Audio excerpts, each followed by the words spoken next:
Hello and welcome to Sustainability Chats with Friends. I'm so excited to have Natalia here with me today because this is actually our first time ever meeting and chatting. We've only exchanged a few LinkedIn messages, so I'm just like so thrilled to have you on and to be chatting with you. So thank you so much for coming on. But yeah, I'd love to learn more about you and your sustainability journey and maybe like your background as well, so people and myself can also get a better sense of what brought you here. Yeah, I'm so excited to be here. So my sustainability journey is a little bit interesting because I feel like when I was a child, I got really passionate about kind of protecting the environment. And then when I went to school, I took a couple of kind of like classes that like really spiked my interest in like learning deeper about it. But I never saw this as like a career journey. I kind of felt like, oh, this is something like maybe you do like activism on a side, but then like you specialize in something else. And then when I kind of graduated out of school and I started doing my like first full-time role, I started to really like analyze like what am I really passionate about? Like what's my purpose? Like what's my mission in life? And then I thought like maybe I should look into sustainability more.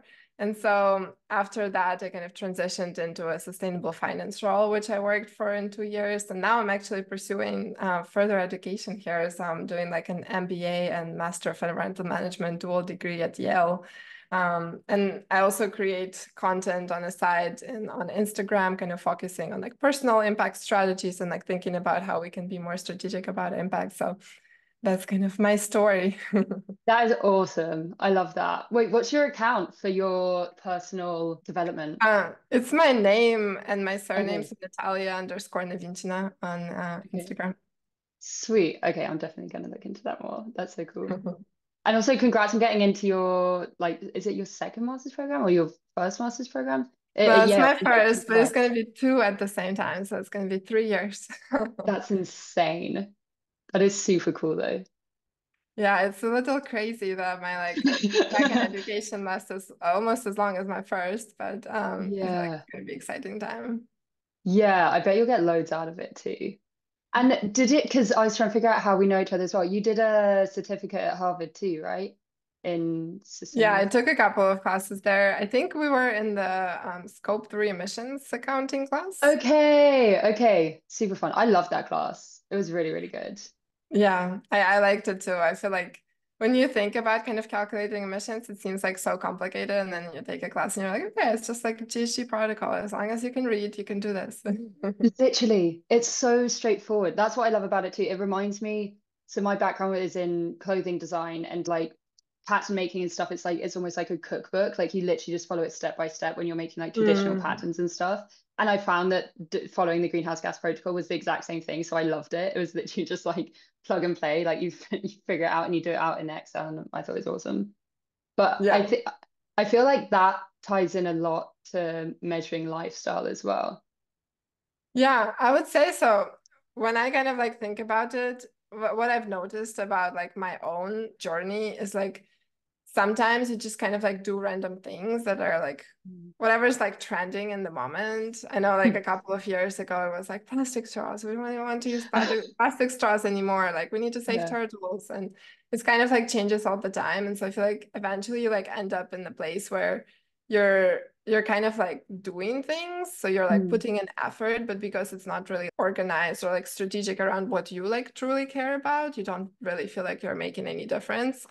And so kind of my core idea behind like the content I post and what I do on Instagram is just Mm. like basically creating the greenhouse gas protocol for yourself and like how you're going Yeah. to create your impact. So it's more like this is what I truly care about. Like this is what impact I want to create. This is like a vision I have, and like these are the steps that I can take rather than just kind of like feeling lost and like disempowered because you don't Mm. really like understand kind of which way you're going or like what you're trying to create. Yeah, I think that's so powerful. I love that you're doing that. I'm curious, how do you find looking at sustainability and I guess also like sustainable lifestyles through a finance lens? I would say in terms of kind of like the intersection with like my career, it was I was thinking about like the impact that I can create. And I feel like a lot of times we kind of like discount our like day jobs in terms of like the impact that we can create. We kind of feel like the only space, especially like if you're not maybe like in specialized, like you don't have like sustainability education or something like that, and that's not like big part of your job. You kind of feel like I'm working here, and then like the only place I can create impact are with my like consumer choices or like day-to-day things that I do. But actually, like if we think about who's like responsible for creating this like sustainable future, like we can kind of think like, oh, is it like consumers, or is it governments, or is it like corporations? But then at the end of the day, it's like individuals, because like individuals are like parts of all of those. So like, yes, like there's government who creates policy, but like government is not just like some amorphous entity. Like it's like an actual like collective of individuals that are like making those choices. And same goes for like companies. And so for me, kind of my work in sustainable finance is like part of like exploring like what type of impact I can create in my career. And it was also like an amazing time to kind of like upgrade my sustainability skills and like learn a lot about how companies approach that and kind of like create my understanding of like how sustainability strategy can work in like conjunction with like business strategy. So for me, it's like still part of kind of that like sustainable lifestyle and like impact, because at the end of the day, we spend like 40 plus hours at our jobs every week. So if we can find a way to create impact through that, that could be really powerful as well. Yeah, that is so awesome. Wait, three things came to mind then. The first is you completely touched on what I have been kind of concluding as well, which is that individuals have such power to make change, and also like CEOs of people. So that then helps influence the changes within companies. And so one of the offerings that I have at this sustainability agency that I started a few months ago is to help change your lifestyle, like make your lifestyle more sustainable as well, but specifically focusing on like creative visionaries and like CEOs and designers and celebrities. So I 1,000% agree with you on that one. That one's like, yes, like I'm totally behind you on it. And then, oh, in terms of like making your work more sustainable, I met this man who's been, I think he's in his 80s now. So he's had a really long career, and he started this NGO to basically help do just that. And it's for basically anyone who works in any company and who has this sense that it needs to be more sustainable and they want to become more sustainable and they're ready to be a change agent. They can kind of sign up to this NGO program, and then they'll give you like a guide that you can follow to then help make your organization more sustainable, which I thought was a really neat thing to do, because it seems kind of hard to leverage change without necessarily having an action plan. But if you're someone kind of like you and me, I guess, who are like, no, we need to make change, like it needs to be more sustainable. But if it's someone who maybe hasn't had the education as well, who doesn't have time to like stop their job or pause and study, I feel like that action plan is super, super helpful as well. And then there was, oh yeah, the third one was I hear all the time and I get asked all the time as well, do sustainability strategies like actually help reduce money? Like, what are your thoughts on this? How can you prove this? And I'm always like, yes, like some of them definitely do. Some of them are like a big investment to begin with, and then they pay off over the long term. And I find that greenhouse gas accounting really helps with that, because you can kind of quantify it quite well. But I was wondering what your perspectives were on that and what your experience has been in terms of business strategy and sustainability and stuff. Yeah, that's like actually a topic I spend a lot of time thinking, because I feel like when you're like in sustainability space anyways, like this is like the core debate basically, like can you make sustainability profitable? And I feel Right. like a lot of times we see this as this sort of like side quest, like we have our like core business model, this is how we make money. If we have a chance, like we'll work on sustainability, but if not, like this is where we kind of are focused. And like the thought that I had on this is like creating like a business model is like hard by definition. Like finding a profitable business model is like literally what, if you succeed at that, you have like a successful business. And if you not, you might fail. And like I think what was the statistic, like 80% of businesses fail within like first 5 years. So Yeah. like by the definition, finding something that's profitable is difficult, or otherwise we would all be doing that. So then Right. when we kind of talk about sustainability, saying like, oh, it's not profitable, to me, it's just like we haven't like found, like if for your business it's not profitable, then like you haven't like found the way that it can be. Mm. But we don't give up on finding a profitable business model because it's hard. So like then we shouldn't give up on finding like a profitable way to do sustainability. Because at the end of the day, like any good strategic changes are difficult to make. You have to consider a lot of things, try a lot of things, fail at a lot of things. That's kind of like definition of innovation as well. Like a lot of Yeah. things that we have now were probably difficult to create, but we kind of like Yeah. persisted. So I feel like for me, when we think about sustainability in the business world, like this is kind of like the base that we should kind of come out of. Like maybe if the business model is not good for environment, it shouldn't really like exist. And like we should find ways to change it instead Yeah. of saying like, well, we can keep harming environment as long as it's kind of profitable. So I feel like Mm. there's just some persistence and like innovation that needs to happen in this space. And we need to come with like mindset like, yes, it's like difficult, but we will put our effort and try to find a way to work. I love that take because it is, I hadn't really thought of it in those terms before, but hearing just everyone, I guess, in different spaces, like politicians talk, governments talk, even leaders, it does seem like people have just kind of given up on making sustainability profitable, like the investment banks as well, and the funds and everything. So yeah, like why are people just not persisting with it? I guess it's because they're like a great, like being unsustainable makes them more profits now. I guess that's probably the Yeah, but reason. you know what I always say to like that?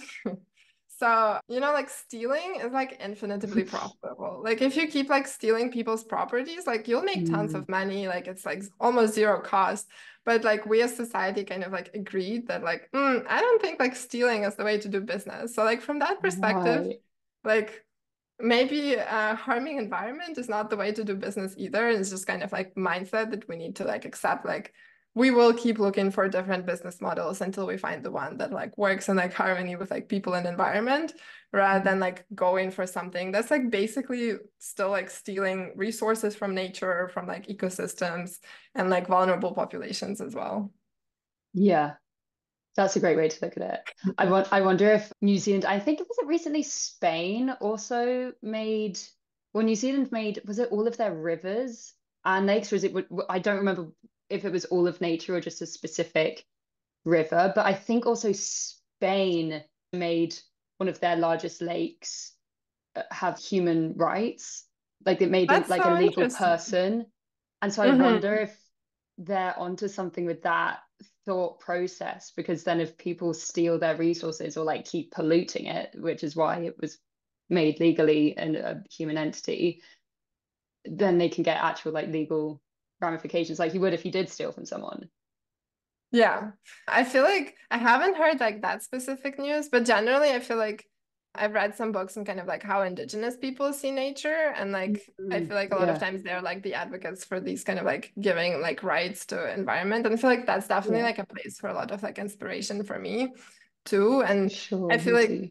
yeah, they definitely like got the point of like synergy between like environment and nature. Because I feel like the other, you know, like side of sustainability now is kind of we shouldn't touch nature. Nature should be like all by itself. We're like here, Mm, let's preserve it as it is without humans. But if you look at how indigenous people perceive that, it's kind of like humans are part of nature, and there are like a lot of mhm. ways in which we can create those like synergetic relationships where we support nature and nature supports us, but without like Yeah, removing ourselves like fully from it. So yeah. that seems like an interesting way to look at it as well.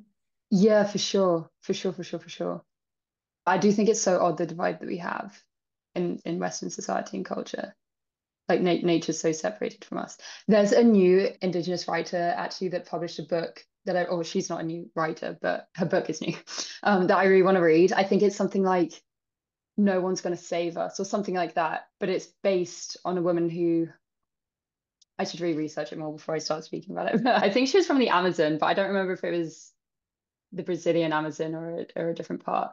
But that sounds like a really great read. And she's also on Instagram, so watching her videos and stuff. And she talks about that as well. She's like, we see ourselves as separate from nature, but why? Like, we're not separate from nature. It's just because we've evolved a consciousness that makes us think that we're better than things that are seemingly inanimate, I guess. Hmm. Yeah, I remember. I definitely want to check out that book, and I feel like the Yeah, I whole feel like I should concept. Google it now. Yeah. I feel like the whole concept of like something coming and save us. I remember in one of my undergrad classes, we kind of looked at like different like perspectives at which people look at like climate change, and like one of them is kind of like technology will like come Mm, and like fix everything, you know, like there will be like innovation anyways, we'll figure out like green energy and it will all be good. And mm, this is like a thought I have been thinking for a while. It's kind of like, okay, like we have imagine like we have solved like all the green energy, there's no more pollution from like fossil fuels, like we live in like a perfect like 100% renewable world. Did that save the environment? And like the thought that I kind mm, of came to is we still have a mindset of kind of like consumerism and like seeing like environment as expendable. And so I feel like that's interesting because we kind of, a lot of times we see like technology as that like savior that will come and fix everything. But then still like if we keep staying with the same kind of like consumerist mind, like plastics will still be there, for example, or some sort of one-time consumption and whatnot. And so there will be still like those problems that will be just looking different. Like, okay, maybe we'll Yeah. solve like the fossil fuel part, but like the rest of it, no. So it's interesting to kind of like think about what is the savior that can come and bring the sustainable future. Yeah, for sure. I mean, I think that ties back to fundamentally unsustainability is a spirituality issue. Like, I think people need to change their mindsets, but it's hard to do that if because we're so trained to not be spiritually in tune with our own bodies. And so I think Hmm. that that's a massive block. Yeah, definitely. That's like the other thing that reminded me. So I read this book called Braiding Sweetgrass. I love that book. I need to I read that book when I was 18 and I need to reread it because I have a terrible memory for stuff like books and films and stuff. So yes, that has been on my reread list for like 2 years now. Yeah, I read a lot of books as like audiobooks, and it's like when I go on walks and I like start listening to them, like the environment starts to like associate for me with like that book. Like Mm, wherever I was walking, it's like kind of like becomes like an immersive experience.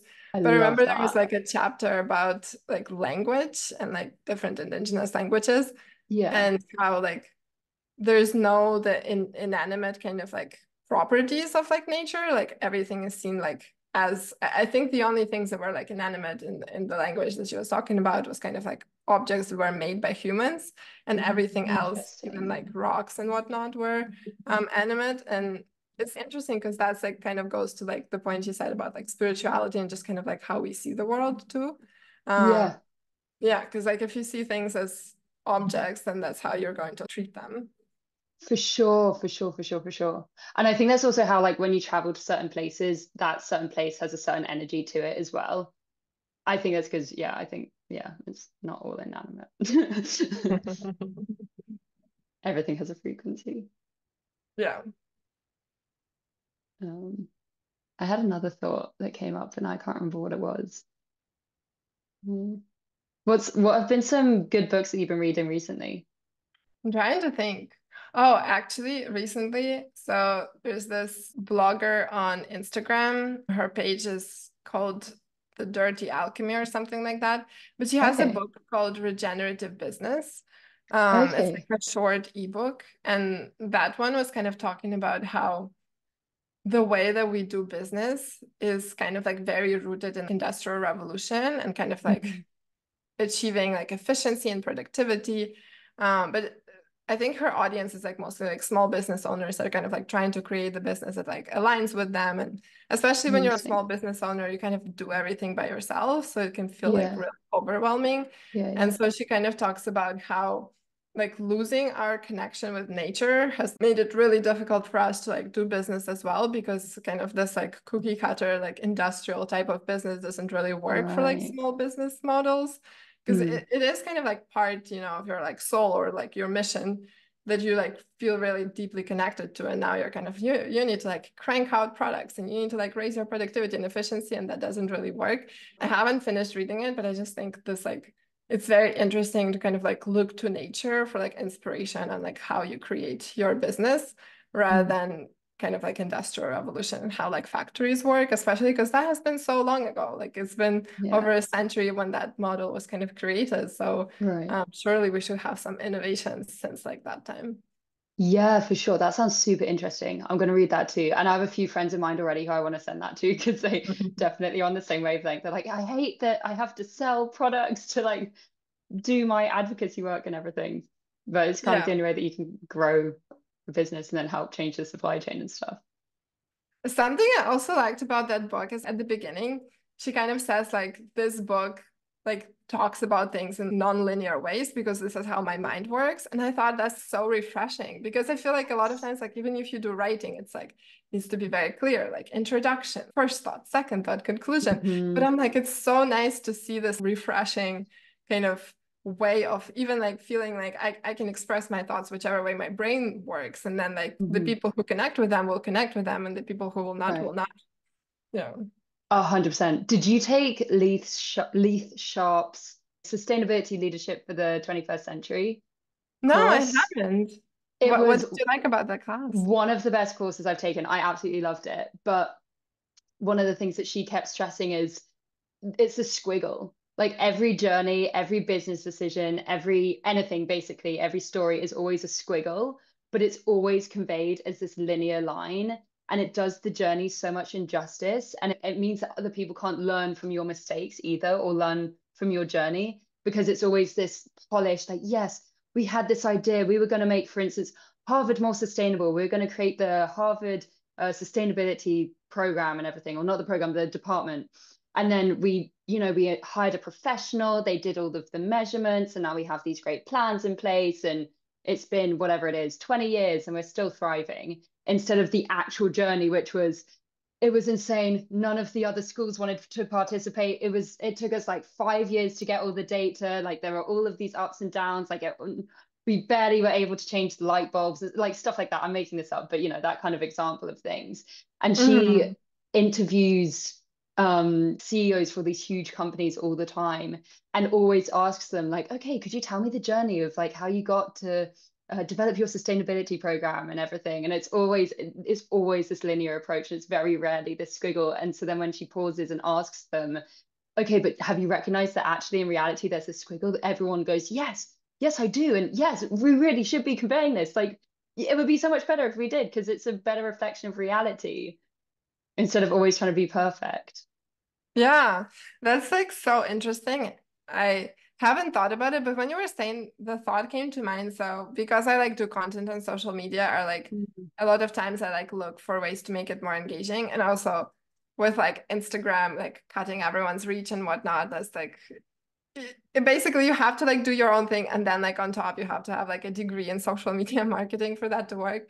But something Yeah. like I have recently been thinking about, like a lot of like bloggers talk about like storytelling in like a way that like dramatic stories are told, and it's basically Okay. kind of like exposition. You like talk about like what's like setting the scene, then you have Hmm. like a conflict, and then like a resolution, and then like happily ever after, basically. And it's Okay. like so Yeah. interesting, like because you said like about the squiggle, and I'm like, at max, like even if you use like storytelling, it's kind of like one type of like wave. Like we had this like Mm. one huge like conflict or struggle challenge we needed to solve, and then we solved it, and it was all good. But then like every day you're kind of like going through those ups and downs, and like some days you feel hopeful, and some days you kind of like feel sad and you feel like nothing is working. Right. And it's like hard to convey that when you're like packaged into either like a straight line, we had an intention, we did it, we're like successful, or like we had this one big challenge that we like added into this story to like keep your attention, and then like we resolved it and it was all good. Mm. That is so interesting to think about. And storytelling is so important too. And that also links back to a lot of Indigenous cultures and a lot of verbal communication and not everything being written down, and also having like paintings and drawings and stuff convey information. Mm-hmm. Yeah, I remember that that's another book I read, was about, I think, banana leaves, but I forgot. I think there was like a name before that. And Okay. basically, the person was talking about how a lot of research, so like the way like Western academia works is basically Mm, like whatever you discover is like your information, and like that's kind of like what you get credits for. But then like when those researchers come to like Indigenous communities and they like interview them, mm, like later when like for example people from these Indigenous communities want to do that research in the future, they cannot, mm, because all of that information that they have shared in like just verbal communication, because that's kind of how the information is conveyed and how the information is stored, is mm. now like almost like patented by the researchers that have like written No. papers about it, because now it's like they have to like cite them, but it's almost like this was like our knowledge to begin with, like we couldn't share it. So it's like interesting how like those two cultures kind of clash there as well. That's so sad. I'm not surprised to hear that, but I hadn't heard that before. What the Yeah, fuck? I was, yeah, it was crazy to hear, because I'm like, it is like interviews, like you cannot really like claim that information as your own, but then like yes, you did the No. research, and so now your name is on the paper, and now you have to like cite it in the future, if you, or otherwise you're like plagiarizing somebody else's work. That's like knowledge stealing. I definitely think that's how the person talked about it in the book as well. Mm. I'd like to read that book. Could you please send it to me? Yes, I think I'll write maybe a it note was of it. called maybe it was called fresh banana leaves. I remember there was like yes, fresh banana leaves. That Fresh one. banana leaves. Okay. I would love to read that. Thank you. It's reminding me also of this other book that I read called Sand Talk. And that's kind of what pushed me actually to start this podcast, some of the words that were written in that book. But the author, his name's Tyson Yunker Porter, he has a very cynical view of society, and I love it. I think he's so spot on. And he just gets really real with it. And he speaks about all of these things and how ridiculous it is that Western society is set up this way, and how the book's basically about how Indigenous knowledge and Indigenous thinking can help make the world more sustainable, basically. Or the Western world, I think it kind of is, but that's not what he targets it as. But it's super That interesting. reminded me of Mm. another class I took at Harvard, which was Oh yeah. Sustainability Accelerator. Oh, I Um, didn't take that one. So it was by Professor Justin Allen, and it was like one of the best classes I've taken in my Oh, life. And really? we were like split in different groups, so we read like 3 books over the course of it, in addition to kind of like the work that we did. And definitely one of the groups read the book Sand Talk, and I think we like discussed it Really as well. Yeah. But that one was like such a cool class because we kind of talked about how you create sustainable change rooted in the community. And interesting. like it was very focused around like interviews, but it wasn't kind of like interviews the way like I don't know, like consulting interviews are or like just like regular customer discovery calls are. It was very like, here's a problem, like how can we solve it? And we like talk in like a very like free way. Like you can propose your ideas, I can propose my ideas. And Mm. it's not like you're not taking any notes, you just like write down impressions at the end. And it was kind of focused around this like thought of like praxis. So kind of like Mm. finding the way in the community to come up with solutions together rather than like I feel like a lot of times like sustainability ideas are kind of like I have this idea so I'm going to like bring it to your community and I will like it's kind of like still rooted in that like white Hmm. saviorism Yeah, concept. yeah, yeah. And this one is very like we're going to like work together to figure out like what works best. And yeah, that was definitely one of the most interesting classes. It was very difficult, we had a lot of like work to do, but it was very inspiring to take.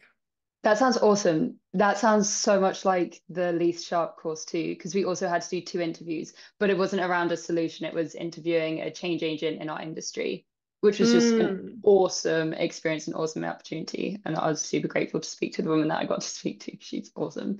I was going to say something else going off of that. I don't remember. Anyway, yeah, no, it's gone. Sorry, I thought it was coming back to me then, but no, it's fully escaped my brain. It'll come back. If it's something that people need to hear, it's gonna come back. It'll come back, yeah. But you know, Journey. that also reminded me. So in that class, we utilized this like tool called Polis, and it's basically this like platform that was built on like you anonymously kind of contribute ideas. And Mm. it kind of comes out of like Taiwan's, their minister of like digital policy or something like that. Their kind of like core thought was in the way that like news is conveyed these days. It kind of feels like everyone is like super divided and like on different kind of like spectrums of solutions. But in reality, it's like we agree on most things. Like there are like Mm. certain issues that we're like very divided on, but like on the Mhm. vast majority of others, like generally people like agree a lot. And so it was kind of this idea of having like you can add ideas on the platform and people can like anonymously vote them up or down. And then you can also Nice. add ideas. So it kind of like prevents, like I feel like with anonymity, especially on like social media, a lot of times you can get into like the toxic kind of like communication space, but it like Right. avoids that because you can either like add ideas or like say if you like something or you don't like something. Mm. And I feel like that was like a very interesting way of also like communicating with your community past those like interviews where you like Right. being with people. And if you build like a community around that platform, then like in the future as like a business or as like an NGO, you can like keep testing out ideas and seeing like how people react while engaging with them and also kind of like utilizing that opportunity to like bounce ideas off of like diverse populations instead of just having like groupthink within your team as well. Right. That's super cool. That sounds like a super, super cool tool. Mhm. I'm so glad I remembered about it because I feel like I forgot about it for a second and now I'll Did you? definitely be using it again. It came back. Yeah, I'm gonna look into it too. And I also remembered what I was thinking earlier, which was you were saying something about like community work and group work, but also how a lot of people don't get credit for being for kind of pushing the sustainability change in organizations. And that's also what was kind of spoken to in this course. It was, if you're kind of like a true change agent, you'll do the work to make the work environment that you're in or the community that you're living in or whatever it is be more sustainable, but you don't necessarily need that credit. But there's always that one person, usually the CEO, who takes credit even if they didn't do the work. And so that was, it just reminded me of that. It was a small tidbit, but Yeah. that's what you were saying before, reminded me of. Yeah, that's like an interesting kind of thought, I guess. You know what that reminds me of? You know how, so I'm from Ukraine and like because of the war in Ukraine, right now there's this like big culture of donating to charities and like trying to fundraise like different things that are like related to war. And so kind of like donations are like a big part of people's lives. And something like before the war in Ukraine, it's kind of there was this like culture that like you shouldn't talk about your donations because that's unhumble and you're Oh, like really? trying to like use your donations to kind of like boost your image. But like the true helping is like if you're like kind of like quiet about it and you're like don't really share it. But then what like people found out as like the war started is if you don't talk about these donations, then like you're not creating the culture of these donations. And so Interesting. if you do say like I donated here, then like your friends will see it and like friends of friends will see it and like Mm, it's kind of like becomes like being normalized and more people are doing that. So I feel like it's interesting with like the especially like activist work too. It feels like a lot of people expect it to be like free and like very like non-selfish, but it's almost like mm, if we don't like take credit for doing those things and if people don't see that in like a society that really like values a traditional like version of success where like you get the credit for your work and we don't like use that to like boost the image and like take those steps, then almost like we're kind of like not creating the culture where like other people want to join it.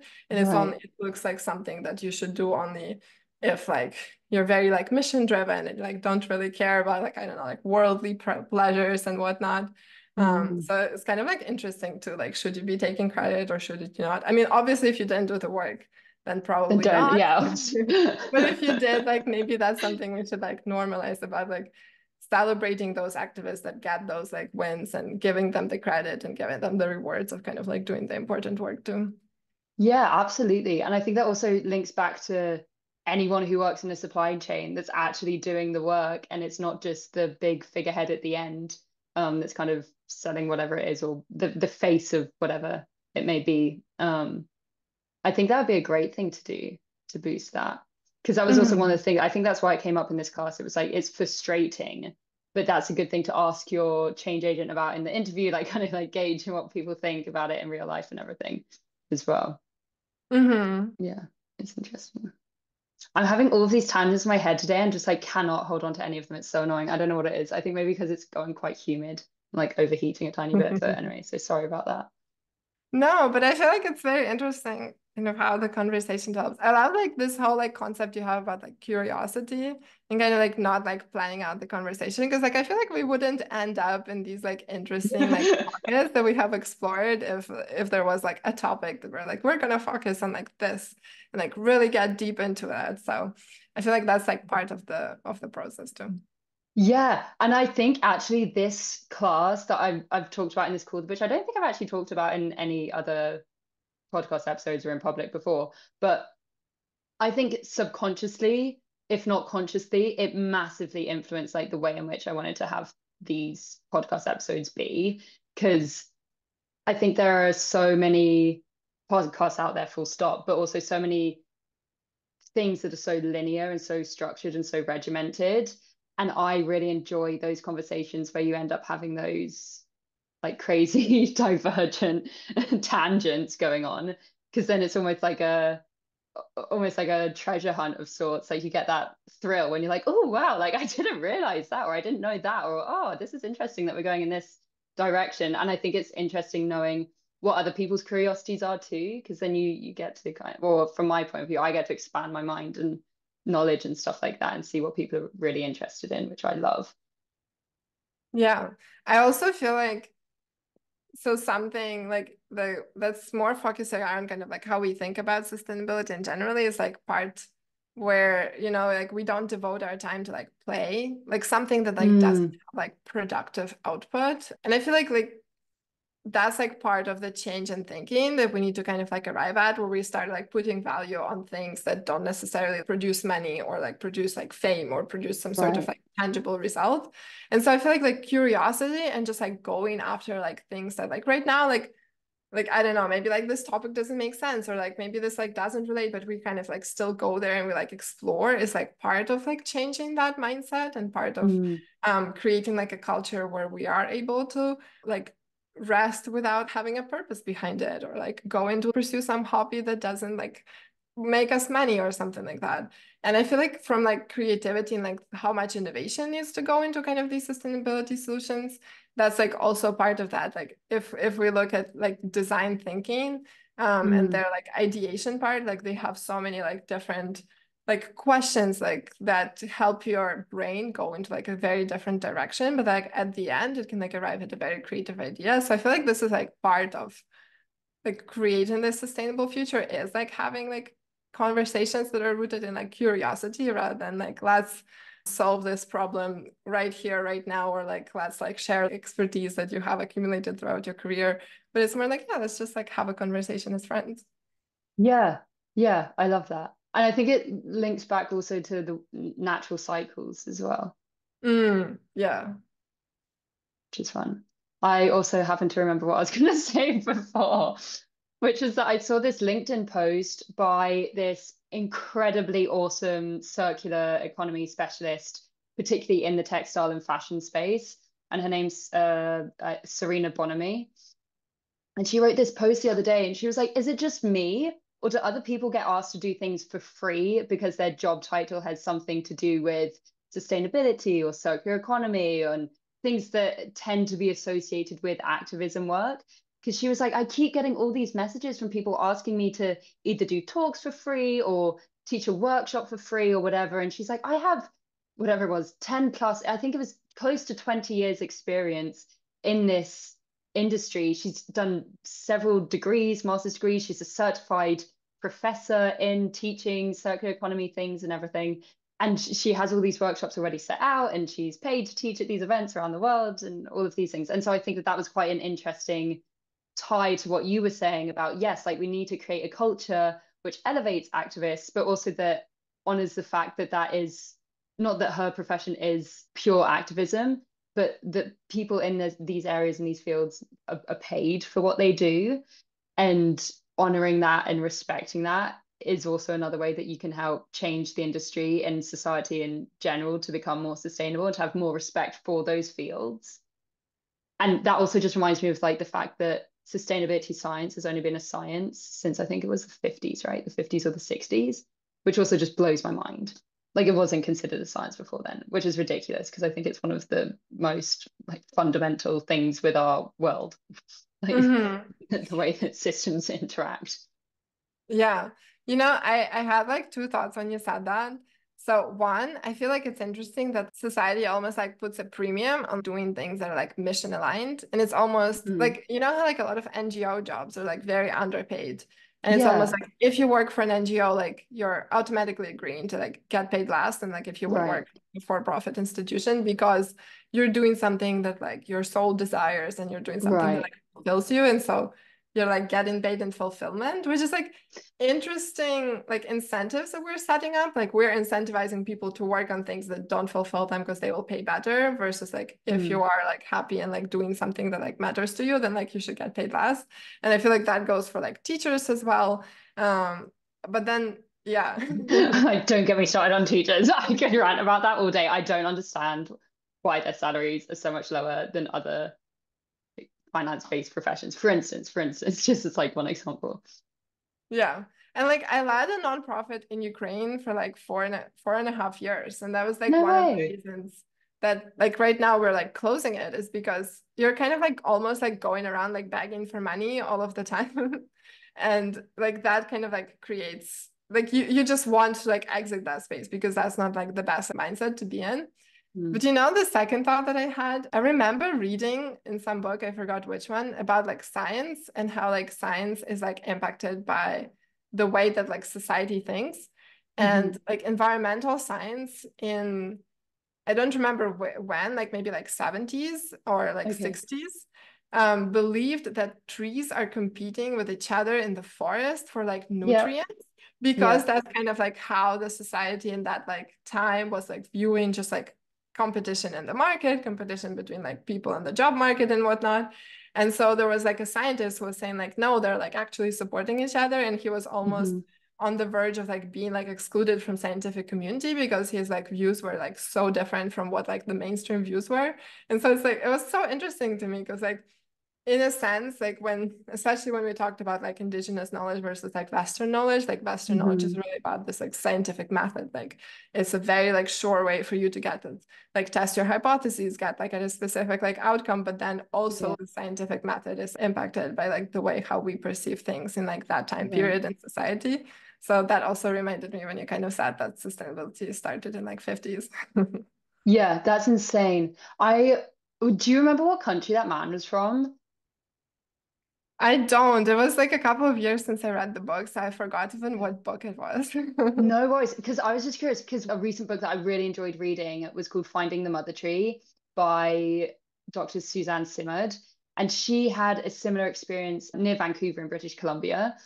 And basically, she started out as a forester. And so she'd have to go out and figure out how these saplings could grow better and everything. And she discovered that when they were connected to the soil from these ancient forests, they grew better and stronger. And then she was like, why is this the case? And everything. And she realized it was the mycelium networks tying them all together. And the mother tree also would send their saplings and their offspring like nutrients through the root system and the soil and everything. And so she fought for years to try and get the government and the Forestry Service of Canada to recognize this. And she got ostracized for years for being like, no, this is crazy. Like, they clearly compete. Like, this is our whole system is set up on them competing. Like, I can't remember the exact trees, but say they were growing pines for profit, and then these spruce trees were shading them too much. And so they had to cut down all of the spruce trees so that the pines could grow so that they could make more profit. And she was like, okay, but actually, this is wrong because the spruce can help protect the pine from this specific disease, which keeps killing all of the saplings and everything. And it was a really great book, really interesting journey about her life in this field. And same thing, like same thing as what you were describing with the guy. So I was wondering what country he was in to know if it was Canada as well, or if it was somewhere else in the world, and just everyone was getting ripped apart for thinking that trees actually were collaborative. Yeah. Now you inspire me to like look back into what book that was and try to remember it a little bit. But the other thing that like reminded me, like I think I recently saw a video where it shows that like trees keep giving nutrients to even like stumps for like a really long time. That's why they're like still Yeah, alive, like in the forest. And so that's like yeah. literally like the tree that by definition of our world would be dead. They're still Hmm. like feeding it and supporting it. And Yeah. that's so much for competition. Right? Isn't that crazy? That was, yeah, I mean I love trees, full stop, but I loved learning about that as well in this book. One, Yeah. this is like a crazy fact, but I thought it was super cool. So grizzly bears in Canada eat something like 150 salmon a day, something obscene, like a huge number. And they grab them, catch them from the rivers, and then take them into the forests. And so then the carcasses from these salmon decompose. And what this Susan Simard and her partners discovered, or I don't know actually if it was them that discovered it, but they knew that it happened and they went and did an experiment around it, is that if you then cord the tree, you can then see, because the salmon produces a specific kind of enzyme, you can see how the salmon populations were over the years from these Oh, really old wow. trees. And then they can cross-reference that to climate change and climate temperatures. And so they can use the information from the salmon to help predict how hot it was on a certain year. That's Like crazy. mind blowing. What? How cool. I have never heard that, but that like reminded me. So I took this class, environmental geology, because I studied like a liberal arts school. So you had this like distribution requirements you had to take. And one of them was like a science lab, and I took that class. And like we learned so many things about like the science of climate change there as well. And like just like having that like observational and like feeling like when you understand nature more, I feel like you feel more like close to it.